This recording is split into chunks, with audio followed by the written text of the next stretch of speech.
Salve, salve, galera do InfectoCast. Bem-vindos a mais um episódio. Aqui quem fala é o William. E hoje eu tenho duas convidadas super especiais, que são duas grandes amigas, duas colegas. Eu vou falar que são as duas rainhas do osteomielite para mim. Doutora Stefania e doutora Laís, por favor, muito obrigado por estarem aqui e bem-vindas ao InfectoCast. Will, muito fofo. A gente ficou muito feliz com o convite. Muito obrigada. Eu sou a Laís, então, eu sou infectologista e a gente faz parte do grupo de ortoinfecto lá da Escola Paulista de Medicina. Oi, gente, eu sou a Stefania, sou da primeira turma de ortoinfecto da Unifesp. É um prazer muito grande estar aqui. Muito obrigada pelo convite. Perfeito. Eu vou começar... Bom, se a gente está aqui com duas especialistas em osteomielite, o assunto não poderia ser outro, senão osteomielite. E eu vou começar com a primeira pergunta, que é o seguinte. Dizem que aprender alemão e tratar osteomielite leva uma eternidade, é verdade? Primeiro que a gente vai ficar aqui só falando de contradições na literatura, nas escolas, principalmente aqui em São Paulo. Então eu vou deixar a Stefania responder essa primeira pergunta, porque ela adora falar isso em todo congresso que a gente vai, que é o que ela mais gosta de falar. Aula para vocês, né? Eu acabei dando no começo aí do R4 da Laís. Realmente, assim, a osteomielite, do jeito que foi levado até hoje, realmente demora muito para tratar e às vezes nem trata, né? Mas é justamente a questão que a gente trata errado. Por isso que a gente Eu acho que tratar. É uma das coisas mais difíceis de tratar na medicina, é que talvez a gente, assim, o know-how é uma das coisas que ainda a gente está muito para trás daquilo que a gente devia estar, e até dentro da infectologia, né? Eu digo por mim mesmo, assim, que nem o episódio que a gente está aqui, a gente super precisa da ajuda de alguém a mais para discutir o assunto, porque de fato é um assunto mais difícil. Então, acho que a primeira coisa que eu ia perguntar, assim, sobre a osteomielite, de uma forma geral, me expliquem o que é osteomielite. Bom, osteomielite, por definição, aí, se você pegar a palavra, é a inflamação da medula óssea. Do grego, né? Ósteo e mielo. Exatamente. Então, é inflamação do osso, mas a gente usa como um sinônimo aí de inflamação óssea, não especificamente porque a gente sabe que a inflamação pode estar na cortical, às vezes, não necessariamente lá na medular. Então, a gente acaba usando como sinônimo de osteomielite, de osteite. Então, é isso que significa, destrinchando a palavra, seria isso que significa. Né? E aí, de uma causa infecciosa. Ela pode ser infecciosa ou não. A gente também tem osteomielite crônica não infecciosa, mas hoje aqui é para falar da infecciosa, que é o que a gente gosta. E eu sempre gosto de falar que quando a gente começa a fazer ortoinfecto, a gente percebe a fisiopatologia é tão diferente na infectologia da osteomielite que é outro mundo, né? Então, a gente aprendeu ortopedia, a gente teve que aprender ortopedia. Exatamente. A primeira aula que a Tefa me deu na especialização foi conceitos básicos de ortopedia. Imagina, uma infecto. Exato.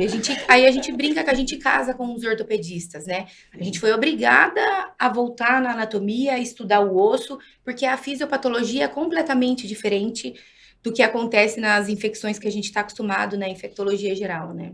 Sim, é um mundo totalmente à parte. Dentro da infectologia é um mundo totalmente à parte. Acho que é por isso que a gente gosta tanto, porque, né, é tão diferente, a gente tem que aprender tanta coisa desde o zero, voltar nas bases da ortopedia.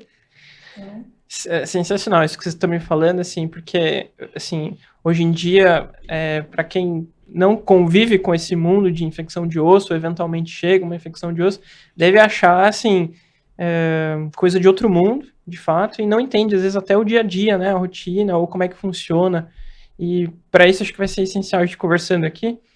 Epidemia, de uma forma geral, só para a gente dar um geral sobre a osteomielite aqui. Tá. Primeiro, só para concluir, quando a gente começou a estudar a osteomielite, se vocês mostrassem um raio-x de úmero de fêmur, a gente não saberia. Isso para a gente é muito importante. A gente precisa saber. O raio-x de pé e um raio-x de mão parece muito engraçado quando a gente fala, mas quando a gente faz infecto geral, a gente não tem esse costume, né, de saber. E para a gente já começa aí. A epidemiologia que a gente tem na literatura é mais a americana e a europeia, e não tem a mesma epidemiologia no Brasil. 80% das osteomielites que estão descritas na literatura americana e europeia são os cocos gram-positivos, Staphylo aureus para todo lado, epidermides para todo lado. E aqui no Brasil, não. Aqui no Brasil, a gente gosta de guerra. A gente gosta de bacilo gram-negativo, a gente gosta de fungo. E quem tem que... Micobactéria, né? E quando a gente vai para os congressos, o interesse deles na gente é justamente isso. A gente publicar sobre as nossas infecções ósseas, porque não é o que eles têm. Não existe isso na literatura, não existe grandes estudos robustos que mostrem realmente qual é a epidemiologia que a gente tem aqui no Brasil. Então, a gente tem a dos nossos centros, né? Então, os grandes centros publicam, né, a sua epidemiologia, mas o que a gente encontra na literatura é tudo voltado para coco gram-positivo, E né? se você olhar os estudos também, foca bastante na parte pediátrica, né? Na osteomielite hematogênica, muito mais destrinchada a parte pediátrica, que a gente já vai falar. Nossa, que Se interessante. você for pegar as do adulto, é isso que ela está falando. Realmente a gente não tem muita noção de como é que é o negócio aqui no Brasil, na nossa realidade. E eu acho que o mais interessante ainda é a gente falar que é uma coisa que só tende a aumentar, né? Um diagnóstico que só tende a aumentar por tudo que está acontecendo. Então aí a gente está melhorando nossas técnicas diagnósticas e a população está envelhecendo, cada vez mais vão ter pacientes com necessidade de material de síntese, com necessidade de fazer alguma cirurgia intervencionista, de colocar prótese, tudo isso é fator de risco para infecção no osso.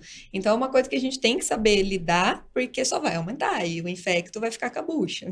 Não, Tefa, eu acho que aqui também é legal a gente falar um pouquinho da fisiopatologia, que a Tefa é a rainha do Staphylo aureus, né? Que Tá fazendo mestrado sobre isso. Um dia serei. Porque a fisiopatologia da osteomielite sobre a internalização celular, a gente tem muito descrito com o Staphylo aureus, né? Então, eu acho que é fácil a gente entender o conceito de biofilme, o conceito da infecção que é mais recorrente, mais crônica. Se a gente não focar nesse tipo de fisiopatologia, a gente não consegue tratar ou controlar uma infecção óssea. Então, acho legal você falar um pouquinho do aureus, né? Tá. O aureus, ele continua sendo sempre aí, para a gente pensar em infecções ortopédicas em gerais, né? A gente sempre vai pensar no aureus, né? O grande vilão. Isso que ela estava falando de aqui no Brasil a gente ter também bacilos gram-negativos, a gente tem bastante, mas essencialmente aí naquelas osteomielites exógenas, né? Ou seja, ou depois de cirurgia, ou depois de colocação de material de síntese e tudo mais. Mas quando a gente pensa na hematogênica, que é aquela por disseminação via sanguínea, aquela que é a mais comum em criança também, a gente vai pensar essencialmente no Staphylococcus aureus. E ele é uma bactéria que quanto mais eu estudo, mais eu aprendo a admirar e ter medo, né? Porque o bicho, ele tem uma capacidade aí de se adaptar imensa. E conforme a gente vai estudando, e agora as pesquisas, né, cada vez mais mostram todos os mecanismos que ele tem de colonizar o nosso organismo e isso ser um fator de risco para depois cursar com uma infecção, todos os mecanismos que ele tem para evasão da resposta imune, né? Então a gente às vezes não tá com o estáfilo lá, mas nosso corpo não consegue combatê-lo, como ele se esconde dentro da rede de canalículos, dentro do osso, como ele entra dentro das células do osteócito, do osteoblasto e fica lá escondido e isso perpetua a infecção. Então, a gente vê casos aí até no New England, há pouco tempo atrás, saiu um caso super legal de uma paciente que tinha tido uma osteomielite quando criança, depois de 60 anos depois, teve novamente a osteomielite pelo mesmo bicho, que não sei como tinham guardado ali, e não foi tratado, o bicho estava lá, quieto, escondido o tempo inteiro, Mora né? com ela, né? Mora lá, então já são um ser só, já. E era o estáfilo, né? Então, assim, é toda essa capacidade que ele tem de se esconder. Então, ele tem mecanismos de adesão, mecanismos, aí, como eu falei, de evasão, que ele é muito mais adaptado que outras bactérias, além da capacidade de formação de biofilme. Perfeito. Né? Então, Tefa, assim, se eu pudesse, assim, colocar lista de atores principais, eu acho que Staphylo seria um que com certeza já está concorrendo ao protagonista, né? Sim, principalmente por causa da formação do biofilme e a capacidade de internalizar, né? Então, na Infecto, a gente está acostumado a tratar as doenças planctônicas, né, que a gente fala. Então, é muito fácil tratar pele, partes moles, corrente sanguínea, os antibióticos têm boa penetração aí. Agora, na osteomielite, como a infecção é intracelular, o Staphylo aureus entra dentro do osteócito, entra dentro do osteoblasto, entra dentro do osteoclasto, a gente tem que ter a capacidade de penetrar dentro da célula óssea para poder atingir. Então, a gente precisa pensar nessa fisiopatologia que a bactéria não está solta ali, não vai ser fácil a gente chegar com um mecanismo externo do antibiótico ou o nosso sistema imune, porque a capacidade de invasão do tecido ósseo é uma coisa sensacional, né? Perfeito, E ele Luiz. forma esse biofilme, ou entra nesse estado de latência, vamos dizer assim, que dificulta ainda mais, mesmo que o antibiótico chegue até lá, ele não vai ter uma ação, né, ideal, porque ele não vai conseguir atuar onde a maioria dos antibióticos atuam, que é na fase de replicação do celular ali. Então, tudo isso a gente tem que levar em conta para pensar que a MIC, quando a gente trata uma osteomielite, é diferente da MIC quando a gente trata uma infecção de corrente sanguínea, uma infecção que está lá no pulmão, tudo isso. Então, é isso que a gente tem que pensar, raciocinar para depois, na hora que a gente for decidir o melhor tratamento, a gente ter um embasamento um pouco mais refinado. Perfeito. Então, meninas, quando vocês vão me contando isso, eu acho que eu poderia, talvez, se eu entendi bem ao certo, resumir que osteomielite não é uma infecção disseminada, não vai ter as mesmas repercussões que a gente teria em qualquer outra infecção, com sepse, aumento de PCR, vai ser uma coisa local, certo? Perfeito. E o quadro clínico já é muito... foi o nosso primeiro contato difícil com as outras especialidades. Então, quando o ortopedista chega para a gente e fala, isso não é uma infecção porque o PCR está baixo, não tem leucocitose, Não o tem paciente pulso. não tem pulso, o paciente não está fazendo febre. Aí a gente tem que explicar que não precisa ter reação sistêmica. Para ter uma resposta inflamatória sistêmica, tem que estar em pele e partes moles. É depois que já fez o abscesso ósseo intracelular, que não aguentou, passou o periósteo e fez a celulite. Então, quando a gente tem febre, aumento de PCR, leucocitose, é porque Já já deu ruim. está em pele e partes moles. Exatamente. E aí a gente tem indicação de tratar. Porque a gente tem a tendência de segurar a antibiótico terapia antes do tratamento, porque a gente sabe que é muito raro uma osteomielite por si só deixar o paciente séptico e ir para uma UTI em estado grave. Porque a fisiopatologia não é essa, não causa resposta inflamatória sistêmica se não saiu para pele e partes moles, né? Perfeito. E meninas, vocês já falaram aqui 2 vezes a palavra biofilme. Eu já conheci um ortopedista que uma vez, assim, brincando, mas falando sério, ele falou assim, biofilme é uma lenda e vocês inventaram isso só pra encher meu saco. Queríamos que fosse uma lenda, ia facilitar a nossa vida se fosse uma Mas isso lenda, né? na outra escola que não a nossa, tá crescendo essa tendência de falar que biofilme precisa ser revisto. Que talvez biofilme não seja tudo isso que a gente imaginou que fosse, né? Se a gente tivesse que resumir biofilme, assim, como é que vocês me contariam?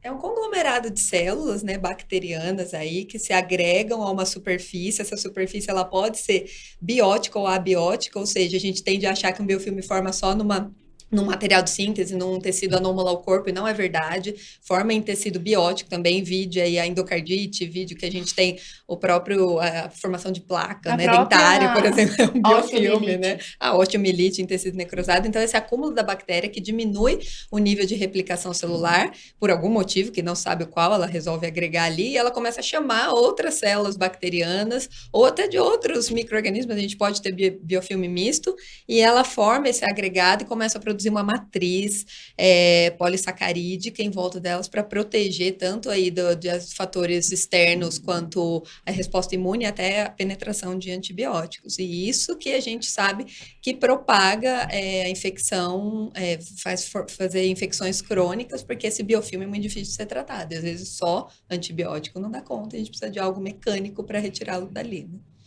Perfeito. Então, o bichinho faz a casa, faz Exatamente. o apartamento, É um duplex. ecossistema ali, né? É o ecossistema inteiro. Mundo.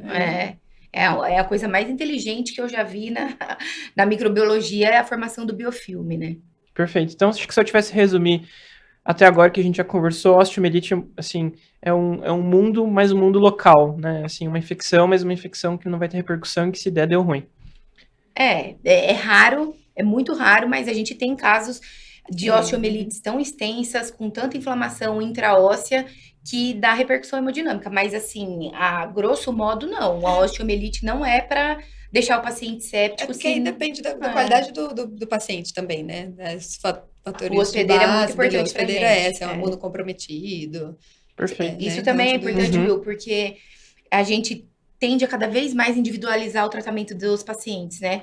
E a gente saber o hospedeiro que a gente está lidando é uma das o tchan que a gente mais está estudando agora, porque a gente estuda score de Carson, associado ao ASA, porque são score de morbidade, mas que eles não ajudam a gente a banalizar o tratamento. A gente sabe o prognóstico, mais ou menos, né, com esses scores. E a gente está tentando fazer scores, montar, planejar, publicar scores que ajudam a gente a tratar. Então, por exemplo, a gente quer saber se um paciente diabético, imunossuprimido, obeso, com proteína lá no pé, tem uma tendência a gente fazer uma profilaxia cirúrgica diferente ou não. Se esse paciente seria candidato, porque o risco de infectar é muito alto. Paciente tabagista, por exemplo. Então, os fatores de risco do hospedeiro para a gente é muito importante. Tem paciente que chega, a gente já arrepia. Se o paciente vai fazer uma artroplastia, A gente já sabe que vai infectar. A gente já sabe que vai infectar. Então, a gente quer fazer o pré-operatório o mais bonito possível para esse paciente não evoluir com infecção, porque tratar uma infecção óssea é difícil pra caramba, né? Perfeito, Liz. Assim, acho que daria até para emendar nisso, e eu queria entender um pouquinho mais sobre fatores de risco, né? Acho que você meio que já entrou nessa seara. E até emendar junto também, assim, osteomielite não tem quem quer, tem quem pode, né? Porque, assim, como é que uma bactéria vai cair lá no meu osso? As formas de disseminação e os fatores de risco.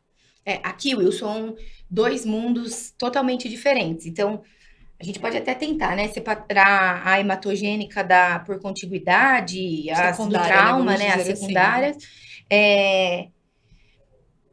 Assim, primeiro vamos falar então da osteomielite hematogênica, né? A osteomielite hematogênica não é tanto a nossa praia, porque ela é igual a gente já falou aqui, é mais 80% das osteomielite em crianças são hematogênicas, só para você ter uma ideia. Então, a osteomielite hematogênica, a gente já pensa em criança, né? Então, foi pela corrente sanguínea, que de alguma forma translocou e parou em algum osso específico, né? É legal pensar nisso do translocar, porque daí entra novamente o estáfilo, que a gente pensa que onde fica o estáfilo na gente? Ele fica ali colonizando na nasofaringe, e ele está esperando o momento ali de acontecer alguma coisa para ele cair na corrente sanguínea. Outro patógeno muito associado à osteomielite em criança, que a gente pensa, né, que a gente sempre tem na ponta da língua, que cai em provas, que é a Kinjela, nunca sei falar, gente, Kinjela. O que acontece? Ela também é colonizante, né? Ali nasal, de nasofaringe, então também é mais ou menos esse o mecanismo que a gente acredita que aconteça. De algum jeito, ela acaba caindo ali na corrente sanguínea, translocando, exatamente como a Laís falou, e acaba se disseminando via corrente sanguínea e vai parar principalmente nos ossos longos, né? Então, a gente tem aí fêmur, o principal, depois tíbia e depois úmero. Nos falcêmicos, por exemplo, é salmonela. Exato. Então, criança com anemia falciforme, chega com uma osteomielite, a gente já sabe que tem altíssimo risco de ter sido por salmonela, né? Perfeito. Então, assim, dependendo de quem é o paciente, né, o fator de risco dele, as bactérias são mais prevalentes e por isso vão ter essa disseminação hematogênica que vai acabar caindo lá no osso. Sim. Tá indo para lá. E é interessante depois, assim, você destrincha porque, né, no osso, é por conta de toda provavelmente acredite-se a tortuosidade que faz ali a rede de canaliculares sanguíneos que permite o acúmulo de bactéria ali, e a partir do momento que ela chega ali no osso é onde ele gosta de se esconder, porque ele sabe que ele vai conseguir evadir do nosso sistema imune ali de forma mais fácil. Então, basicamente é por isso.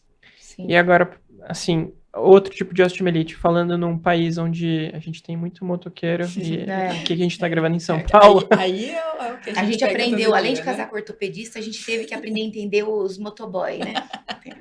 Assim, um abraço para todos, eu não vivo sem eles, né? Para quem... Não vivo sem eles, vai curtir todo dia. Assim, para quem vive em São Paulo, é uma classe trabalhadora que, assim, o tempo todo, toda hora, tá sofrendo acidentes, né? Sim. Uma população muito vulnerável, então o fator de risco, trauma. Assim, eu tô falando aqui de motoqueiro, mas, assim, qualquer trauma, né, pode ser um fator de risco. Sim. Isso, qual que seria a diferença, assim, de uma forma geral? As por contiguidade, que a gente chama, né? Pode ser tanto igual vocês já comentaram aqui no episódio de pé diabético, tem uma lesão, tem uma porta de entrada, e essa úlcera aumentando pode chegar a uma escara crônica, uma escara né? crônica, pacientes acamados. E trauma é o nosso principal, né? E aí a gente já entra em outra seara, que aí tem a fratura fechada e a fratura exposta. O problema da fratura exposta é que tem estudos já que descrevem até 20% delas infectam, só o fato de ter sido exposta, porque tem a porta de entrada, né? E ainda por cima, o trauma a gente instrumentaliza, a gente coloca material de síntese. Onde se tiver uma bactéria, vai adorar. E a gente está estudando muito isso também.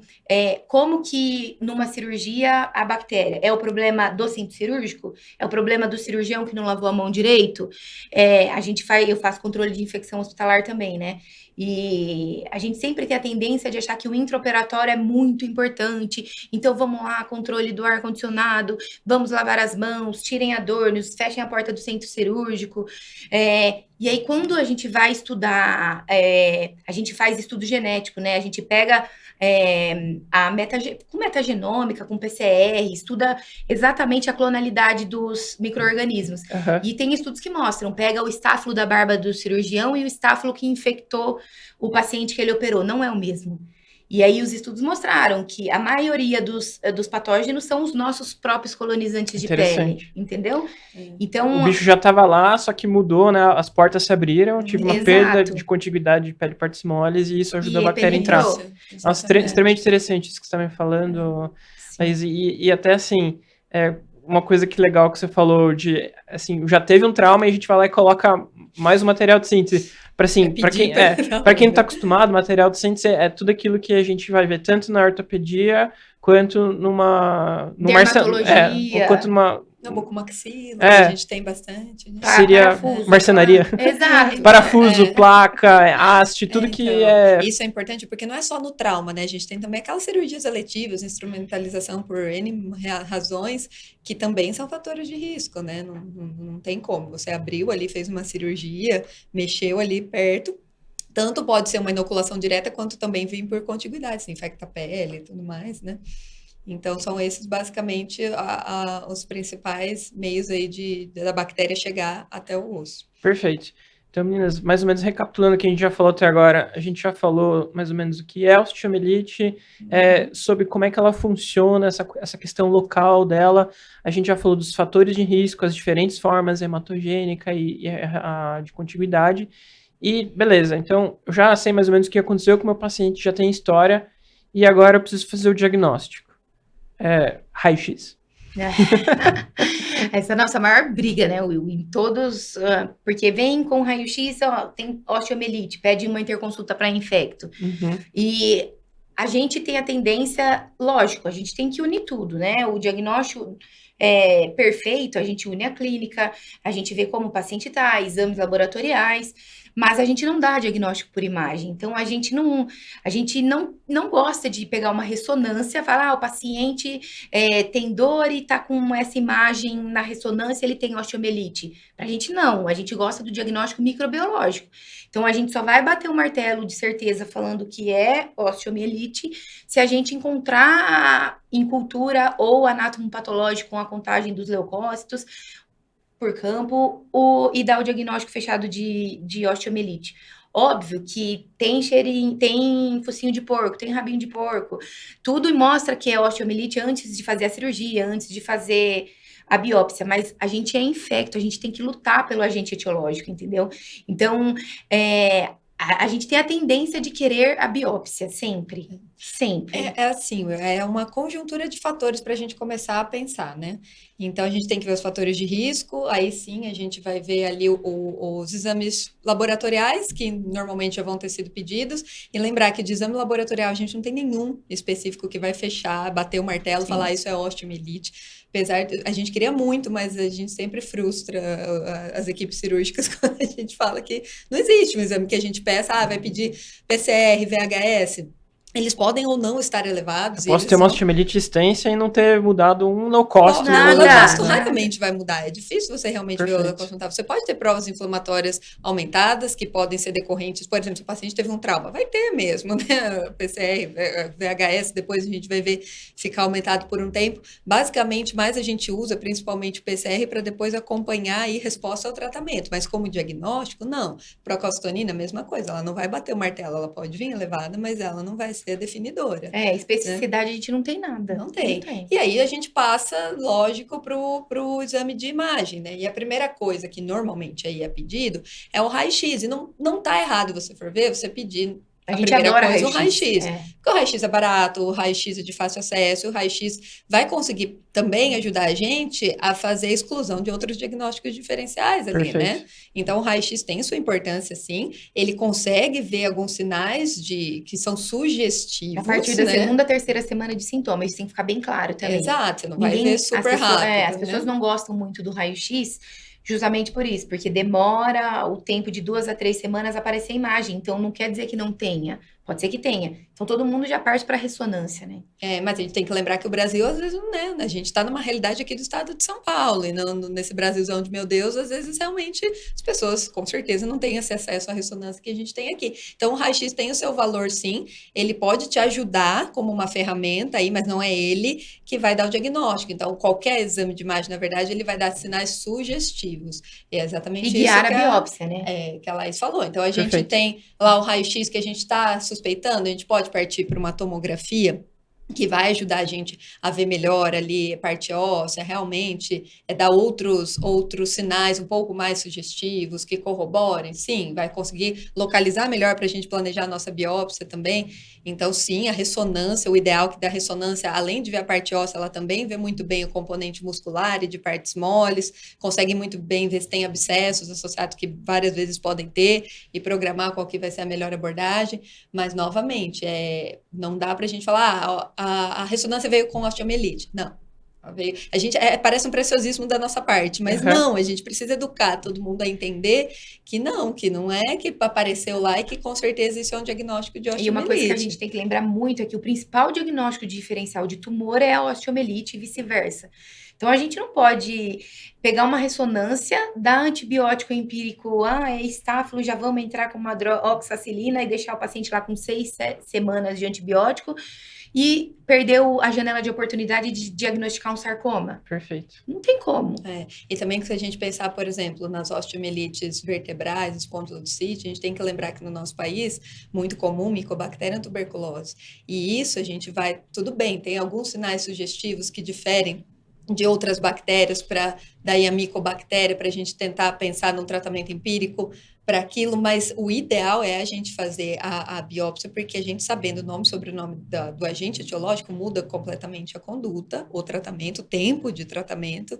Então, por isso que a gente luta tanto por ter essa biópsia. O ideal, sim, como a Laís falou, a gente é infecto, a gente quer saber quem é ali o bicho, o nome, sobrenome, para a gente poder tratar guiado, porque tratar guiado melhora muito o prognóstico. Legal que você falou, Steph, que é uma coisa que a gente sempre fala aqui no podcast, que a infecto adora uma cultura, a gente adora saber qual que é o bicho que tá lá. Né? A gente é fofoqueira, a gente quer saber, a gente quer contar a fofoca direito, né? Então, assim, se eu tivesse que falar, assim, tivesse que escolher alguma coisa para ter em mãos para fechar esse diagnóstico, biópsia. Para mandar para cultura e anatomopatológico, com certeza. Certo.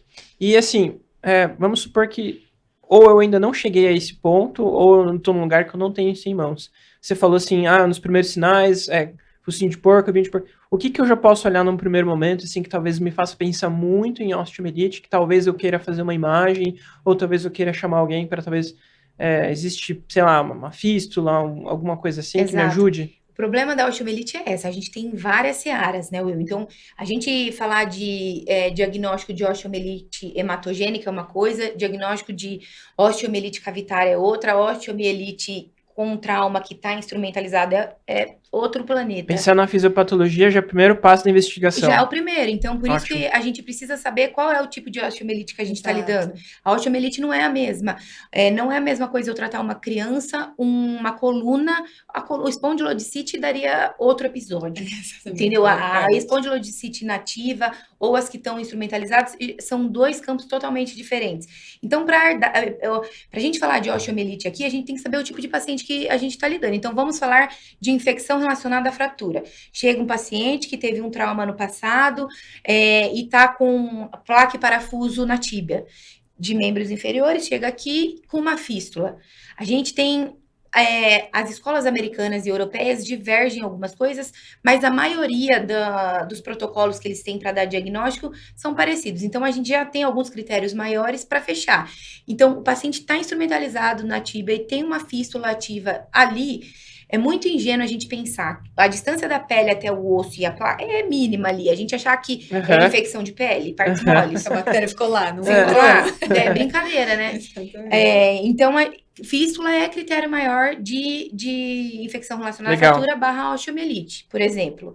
Agora, vamos supor que seja uma prótese. O paciente está evoluindo só com dor, não está com hiperemia, nem nada, não está com a ferida operatória, tá bonita, a prótese de quadril, só que a gente vai dar o diagnóstico definitivo, às vezes só com punção. Tem que ter líquido sinovial, a gente punciona, conta, vê a citologia, o número de células, a gente fecha se é infecção relacionada à prótese ou não, para fechar a osteomielite. Agora, se for uma cavitária, foi o paciente que já teve um trauma, teve uma ferida aberta, não instrumentalizou e acabou fazendo uma osteomielite ali. O que a gente precisa de clínica para poder biopsiar aquilo? O paciente vai ter dor, é sempre dor. Esses pacientes que estão com infecção óssea, assim, dor é a principal né? sintoma desse paciente. Então, esse tipo de paciente que chega para você, aí você parte para a imagem justamente para ver soltura de material. A gente tem os sinais sugestivos, a osteólise em volta, o sequestro quando não tem comunicação com o osso, né? Com o osso, exato. Então, assim, o paciente é muito individualizado na osteomielite, né? Não é uma tabelinha. Acho que você pensando bem a fisiopatologia, você consegue saber isso que ela está falando, você pensar direito qual exame você vai pedir. Por exemplo, uma hemocultura. Se você está pensando numa osteomielite hematogênica, tem total sentido você pedir, principalmente na criança, porque a taxa de positividade é muito maior, mas naquelas exatamente 60%. Aí, relacionado a uma prótese. Olha só. Uma infecção aí de osso que está relacionada à prótese. Esse índice é muito menor, entendeu? Por quê? Porque não é a fisiopatologia, né? O paciente dialítico, você vai pensar, então ele tem ali uma porta de entrada, então você vai pedir uma cultura, o paciente está fibroso, você vai pedir. Agora, quando ele tem uma prótese, aí você vai buscar ali, fazer a punção daquela articulação para tentar encontrar o agente. Então, é tudo isso, assim, que a gente vai, através da fisiopatologia, que a gente vai raciocinando, porque são coisas completamente diferentes na abordagem, o que você vai pedir, que às vezes dá certo para de uma fisiopatologia, e não dá certo do outro, entendeu? Então, isso tem que ficar muito bem já ali na nossa cabeça para ter sentido o que a gente está pedindo, senão vai jogar dinheiro fora e se frustrar, porque não vai vir nada, né? Ou tratar empírico, que é muito pior, né? Porque o tratamento empírico atrasa o tratamento correto, às vezes, né? Igual eu estava falando para vocês, e aí fica essa recorrência da infecção, que não trata direito, porque se só dar antibiótico resolvesse o problema, a gente não teria tanto problema com osteomielite, né? Então, a fisiopatologia, o biofilme explica muito. Então, tem que saber tratar, né? Mas dor, de fato, é o principal sintoma, né? Então, o paciente pode não ter sinal flogístico nenhum ali, e ele tá com dor. E é aquela dor que o paciente chega, que já tomou tudo quanto foi de analgésico, não melhorou, já passou na acupuntura, já fez fisioterapia, RPG, não sei mais o que, e continua com dor. E aí você tem que abrir a chavinha e falar, não é normal, né? Então você tem que daí começar a investigar para saber, porque esse é realmente, assim, você pega a literatura, o principal sintoma é sempre dor, né? Perfeito, sensacional isso que vocês me falaram, assim, e lembra uma coisa que a gente até estava brincando outro dia quando a gente estava falando de pé diabético, o olhar clínico em cima do paciente, né? Porque senão a gente costuma falar assim, se o infecto sempre tem que ser um bom clínico, caso contrário, a gente vira um sommelier de antibióticos. Exato. É isso. Parece que não raciocina, né? O papai tá com dor, dá logo Eu adoro analgésico. Eu adoro house. Então, você tem que ouvir o paciente, ouve a história direitinho, porque vai Ser estar lá, detetive, vai estar lá, né? Você tem que entender e você vai conseguir construir todo esse mecanismo de fisiopatologia. Muito bonito quando a gente consegue fazer o diagnóstico assim, é muito legal, né? Sensacional, meninas. E aproveitando já até que você estava falando sobre o tratamento empírico atrapalhar, vamos falar um pouquinho sobre tratamento e, assim, eu já queria, no primeiro momento, jogar uma dúvida. Eu já começo, assim, comecei com a suspeita de osteomielite, já começo a tratar, já coloco antibiótico no meu paciente, ou é melhor eu tentar culturar antes? Queria que vocês falassem um pouco sobre isso. Will, a gente não tem nunca pressa de tratar Segura a osteomielite. emoção. Então, o paciente chega com essa suspeita, alguém pede interconsulta pra gente, a primeira coisa que a gente já vai olhar tá com antibiótico. Tira o antibiótico, entendeu? Que é extremamente comum, né? Você chega lá, a família já tá todo mundo angustiado e já... Não, o Nossa, paciente doutora, pelo amor interna, de Deus. bate no PS. Ai, osteomielite, vamos colocar um antibiótico. E aí isso atrapalha tudo, né? Os mecanismos de resistência do patógeno que você já tá lá, já dificulta totalmente o tratamento, principalmente na hora de fazer a cultura, a biópsia, já diminui a sensibilidade para a gente conseguir identificar o patógeno. Então, a gente sempre fala, se o paciente não tá séptico, se o paciente não tá fazendo febre, se ele não tem sinais sistêmicos, a gente segura o antibiótico até a gente tratar. Então, a gente tem paciente lá no ambulatório que tem osteomielite há 6 anos, 7 anos, 10 anos, que estão na fila, né, pra gente abordar. E a gente não dá antibiótico. Então, mas tem paciente que evolui mal. Então, uma vez ou outra, esse paciente faz uma celulite, chega lá febril.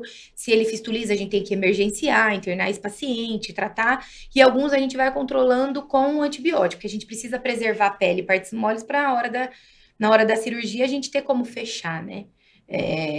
Isso muda, assim, esperar para colocar antibiótico, muda alguma coisa de sensibilidade das culturas? Olha, tem alguns estudos que mostram que, na verdade, não. Tá? É bem controverso isso.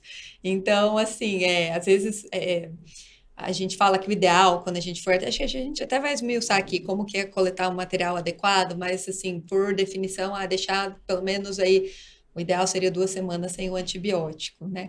Mas tem alguns estudos que mostram que mesmo que você deixe o antibiótico antes, talvez isso não impacte tanto, é bem controverso. Mas Isso depende do laboratório, entendeu? tudo Aqui no depende Brasil, o tipo de imagina, antibiótico que no foi SUS. feito, né? Então, A gente não pode contar com a tecnologia dos laboratórios, que todos são bons para achar o patógeno, tem a metagenômica. e assim, eu acho que o importante é se ressaltar, Will, que a gente não gosta de retirar o antibiótico só para não falsear as culturas, é por tudo que isso impacta também. Então, você expor o seu paciente a efeitos colaterais do antibiótico sem necessidade, você fazer uma seleção de resistência, desbiose. Então, é por isso que também a gente prioriza tanto e não deixar ali o antibiótico desnecessariamente, porque ele estando ali para tratar aquela osteomielite naquele momento é realmente desnecessário, porque às vezes, muitas vezes vai precisar de uma abordagem cirúrgica, a gente não sabe, ou às vezes o espectro está errado. Então, dá uma segurada, calma, é só se sinais sistêmicos mesmo, se tiver séptico, aí você coloca, né? Se for um paciente muito imunodeprimido, né? Exatamente.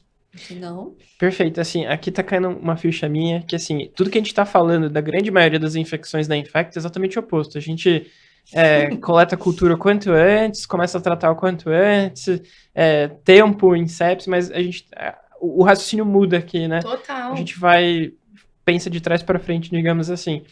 Eu achei sensacional isso que vocês me falaram, e vou criar 2 situações hipotéticas aqui. Primeiro, a primeira eu pedi biópsia, pedi cultura, eu tenho um agente e vou tratar guiado, e a segunda eu vou tratar empírico. Queria que vocês falassem um pouquinho, assim, primeiro sobre tratamento guiado. Quais são as 2 principais, ou as principais bactérias, e de uma forma geral, como a gente trataria? Talvez Staphylo aureus primeiro. Que aí difere justamente nos mecanismos fisiopatológicos, né? Se for hematogênica, realmente a gente vai pensar no estáfilo, mas, por exemplo, nos vítimas de um trauma, e a gente consegue fazer o diagnóstico microbiológico, a gente vê muito bacilo gram-negativo. E dependendo da microbiologia, de onde está esse paciente, de onde foi o trauma, vem com um perfil de resistência bem complicado. Então, é difícil a gente dar uma receita de bolo de qual é o melhor antibiótico. E tem as polimicrobianas, né? O trauma... Exatamente. Própria diabética, isso, né? a osteomielite a secundária, né, por contiguidade do trauma, elas normalmente são polimicrobianas também, né? Nunca a gente tem a tendência de, isolou só um patógeno, só tem esse. Pacientes que passam por várias cirurgias, a gente tem várias biópsias, normalmente nunca vem só um patógeno, entendeu? Então, a gente tende a ver a epidemiologia desse paciente. Então, vamos lá. Um paciente diabético que não está controlando, obeso, que foi uma continuidade por uma úlcera que ele teve no pé, diabética, né? Esse paciente a gente tem que cobrir gram-negativo de qualquer jeito, entendeu? Não tem como a gente não pensar só em estáfilo. Então, a gente já tem a tendência a fazer terapia dupla na osteomielite. Tanto para a gente vencer as barreiras de resistência, biofilme, em ter a capacidade intracelular. Como vocês já falaram aqui em vários episódios que a gente já viu sobre a biodisponibilidade dos antibióticos, né, em tecido ósseo. Então, a gente, quando tem interno rodando com a gente, né, para os residentes, a gente sempre gosta de fazer analogia. Então, quanto mais o antibiótico se liga na proteína, quanto melhor ele está na corrente sanguínea, pior ele está no osso. Então, e às vezes a gente tem esse patógeno isolado na corrente sanguínea também. Então, a gente tem hemocultura positiva, esse paciente fez em algum momento uma sepse e também tem a osteomielite, a gente tem que tratar a corrente sanguínea, mas a gente tem que tratar o osso. Então, pra gente a gente faz terapia dupla. Então, a gente gosta associar mecanismos diferentes e fazer terapia dupla. Perfeito. Então, aqui é o oposto da sepse. Bem aquele antibiótico que eu não uso na sepse, talvez aqui seja uma boa opção. Uma quinolona, um Bactrim, uma amoxicilina, que penetram muito bem. A gente adora as quinolonas, a gente adora a doxiciclina, a gente adora a sulfa. Penetram bem no osso e no ambiente intracelular também, né? E os beta-lactamos são ruins. Infelizmente, eles não penetram tão bem. E dupla terapia, vocês, por exemplo, isso Isoleum Staphylo aureus ou Isoleum Pseudomonas, a opção por dupla versus, tem alguma diferença? Vocês sempre vão preferir ou não? É uma briga, né? Eu tenho escolas e escolas aí que... É bem a treta. A treta. Você tá querendo treta hoje. Adoro a gente tá tentando sair da treta. Se você for pegar guideline, se você for pegar estudo clínico randomizado com N grande, você não tem. Você não tem nada ali que fale para você dar a terapia dupla. Talvez por isso que a gente acha que a osteomielite não cura. Não só por isso, mas um dos fatores pode ser que a gente tratou até hoje errado, né? Se a gente for pegar todo o racional que a gente estava construindo até agora, explicando os mecanismos que essas bactérias, principalmente estáfilo, têm de internalizar a formação de biofilme. Lembra que não é só estáfilo que forma biofilme, gram-negativo também forma. Né? Então, se a gente pensar em tudo isso, pensar que muitas vezes vai ficar com material de síntese lá, você não vai conseguir tirar, né? Se é uma coisa de coluna, por exemplo, ou dependendo do tipo do paciente, você não consegue ali tirar o material de síntese, não é simples assim. Então, você sabe que vai ter ali a formação de biofilme em cima daquele material. Então, pensando em todo esse racional, você sabe que só você ofertar um tipo de terapia para o seu paciente, muitas vezes não vai dar resultado, porque você não vai conseguir vencer todas essas barreiras que a gente explicou até aqui. Perfeito. Então, isso é muito complicado para a gente também explicar, né? É uma briga diária, uma briga, inclusive, com o serviço de controle de antimicrobianos, porque muitas vezes falam, mas por que está prescrevendo 2 desnecessariamente, né? E não é necessariamente, tem todo um fundamental aí por trás disso, que é muito difícil a gente realmente conseguir provar, porque não há evidência. Você me pediu onde está escrito. Entendi. Não tá. Porque eu queria a mesma treta. Eu queria mesmo a polêmica. Agora, se você pegar a guideline de você deixar com uma monoterapia, não vai estar errado se você está embasado. Agora, eu, por exemplo, na minha prática... Eu também não. Eu acho que eu nunca tratei com monoterapia. Não vai dar certo, não trate. E acho que para chegar aqui num último pedaço, tempo de tratamento. Eternidade versus quanto tempo?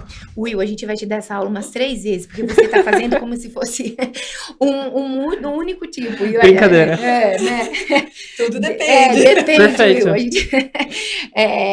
Não tem receita de bolo. Não tem receita de bolo, mas assim, isso para infectologista, isso está muito bem já... concretizado, a gente sabe que é uma briga na literatura, a gente sabe que a tendência é cada vez diminuir o tempo de tratamento, começava lá com 6 meses, agora 6 a 8, vai fazer com 12, semanas, isso é uma briga na semanas, literatura, então a gente tem a tendência de seguir o Ovaila, que é um estudo inglês que comparou, né, a terapia venosa com a oral e de não inferioridade. Então, o que aconteceu nesse estudo? Quando que a gente pode passar para via oral ou não, o tempo de tratamento. Então, nesse estudo mostrou que nos primeiros 14 dias, você tem segurança total de fazer primeiro venoso e passar para via oral. E aí você conclui 6 semanas para quando a gente não está instrumentalizado e 12 semanas quando a gente tem algum material de síntese. Perfeito. Então, a gente não bate martelo. Então, depende do paciente. Se esse paciente vai fazer 6 semanas e acabou, não. Esse paciente, às vezes, evolui tão bem. Esse paciente não está instrumentalizado. Com 4 semanas, a gente tem a segurança de suspender. Perfeito. Paciente que tem uma prótese de quadril, já revisou 3 vezes, não tem mais osso, não tem condições de revisar de novo. A gente fica mais inseguro em suspender antes. Então, a gente tende a fazer 12 semanas. Então a gente individualiza muito. O controle do muito. foco vai ser essencial Sim, aqui, como em qualquer outra exato. infecção da infecto, chegamos em um ponto E em também comum. a gente tem a questão do agente etiológico, né? A gente sabe que micobactéria aí a gente tende a fazer mais tempo, né? Que são aí, pelo menos aí pelo guideline, as recomendações que a gente tem brasileiras, a gente deixa pelo menos 12 meses para 9 a 12 meses aí a osteomielite por micobactério, né? Você pode ter as micobactérias que não são tuberculose, que também aí o tempo difere, pode ter fungo, então o tempo vai diferir também. E só falando um pouco desse estudo que a Laís falou, do Ovivo, ele foi basicamente um estudo que ele juntou pacientes com vários tipos de infecção musculoesquelética, né? Então ele fez um apanhadão ali geral lá no Reino Unido, né? Foi Reino Unido. Reino Unido, e foi então, não era um tipo específico ali de osteomielite, ele pegou vários casos de infecção musculoesquelética e fez essa abordagem de inicialmente a gente tentar com terapia endovenosa e depois a gente troca para via oral quando há a possibilidade, né? Porque às vezes vem com um mecanismo de resistência que não vai ter a possibilidade, você vai ter que deixar, passa um pique no seu, você vai deixar seu paciente internado, não sei o que você vai fazer. Mas então você tem que ver muito bem se tem essa possibilidade e às vezes até tem a sensibilidade para alguma droga via oral, mas que não é uma droga com boa penetração em osso, aí você não vai priorizar isso, aí você vai deixar endovenoso mesmo, tá? Mas, então só para saber que não é, novamente, não é uma receita de bolo para todo mundo, você tem que entender direitinho como é que foi esmiuçado esse estudo para você fazer da melhor forma possível. Sensacional. Não, vamos falar de rifampicina ou não? Acho que a gente pode deixar isso para um próximo episódio. Eu queria fazer um episódio só de staff, mas porque tem tanta coisa. Eu acho que foi essencial, aprendi muito aqui. Assim, muitíssimo obrigado. Uma baita aula sobre osteomielite. A gente acha às vezes que está começando a entender, mas é um assunto extremamente complexo e profundo. Muito obrigado. Obrigada a vocês. Imagina. Foi muito legal. Estamos sempre aqui. Se vocês quiserem falar mais de OrthoInfect, sempre chamem a gente. Tem tantas outras coisas que dá para falar. Né? Vamos chamar, com certeza. Então é isso aí. Muito obrigado, gente. Falou! Tchau. Tchau. A gente falou tudo.